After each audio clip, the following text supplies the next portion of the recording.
D'abord pour remercier les gens qui ont organisé la marche. Parce que ça, si on est là aujourd'hui, c'est parce qu'il y a eu tout un travail invisible qui a été effectué. Alors moi j'ai vu une partie du travail parce qu'il y avait sur le fil Telegram, il y avait eu 800 000 messages quoi. Mais voilà, on sait ce que ça veut dire d'organiser un parcours, de prévenir la préfecture, de distribuer des tracts, de le faire savoir sur les réseaux sociaux. Donc d'abord un grand merci à ceux qui ont organisé ça aujourd'hui, c'est la première chose. Merci. Ensuite, un grand merci à ceux qui ont, en plein mois d'août aussi, mené la bataille sur Longo pour que cette usine à bitume ne s'installe pas. Un grand merci à eux.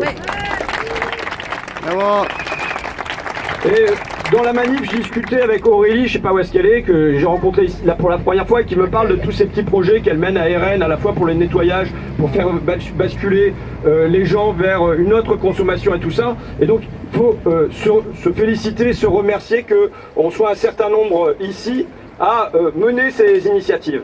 Maintenant, je vais vous dire en toute franchise, mon inquiétude, c'est que ça ne suffit pas. Ça ne suffira pas. C'est l'évidence. Vincent me montrait, mon collègue me montrait là, la météo à Amiens sur internet, on a 25 degrés. C'est chouette, hein, il fait beau, tant mieux. Hein. Moi je dis toujours à mes enfants, la pluie c'est la vie. Et en Picardie, on sait ce que ça veut dire. Normalement, voilà, nos rivières, elles doivent... Bon, voilà. Ça doit. Quand je vois que sur le parc Saint-Pierre, en face de chez moi, on a une herbe qui est jaunie en permanence, c'est qu'il y a un problème.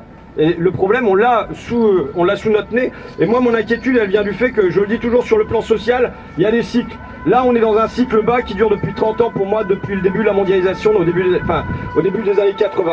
Sur le plan écologique, il n'y aura pas de cycle. Il n'y a pas de haut, il n'y a pas de bas. Ce qui est détruit ne sera plus reconstruit.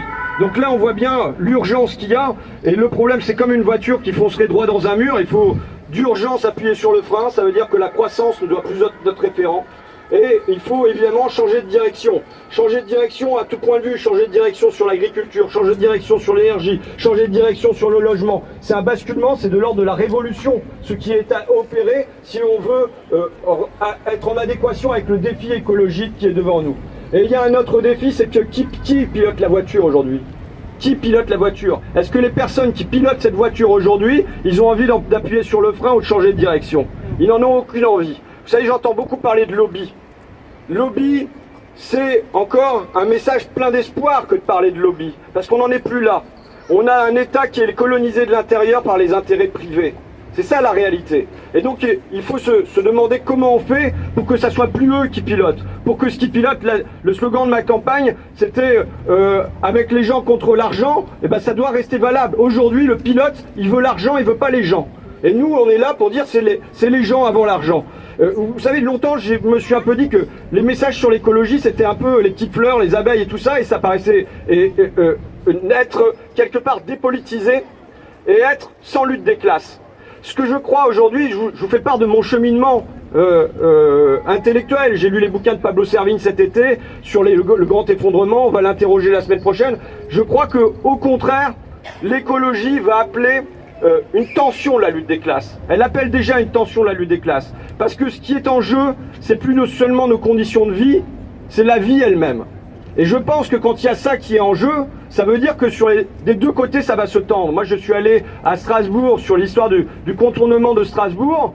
Vous voyez comment il y a une tension qui est mise par la police, là en l'occurrence, mais la police c'est le bras armé de l'État, hein, c'est tout. C'est pas les policiers qui décident de se comporter comme ça. On leur donne l'ordre de balancer des grenades à des vieilles mamies, quoi, en gros. Hein. Bon, et donc, les habitants ressentent eux-mêmes cette tension. C'est la lutte des classes. C'est la lutte des classes qui se déplace, qui existe toujours sur le terrain industriel, qui existe toujours sur le terrain économique, mais qui maintenant se déplace fortement sur le terrain écologique. Et le dernier point que je voudrais signaler, c'est que quel est le chemin aujourd'hui qu'on va proposer pour le progrès ?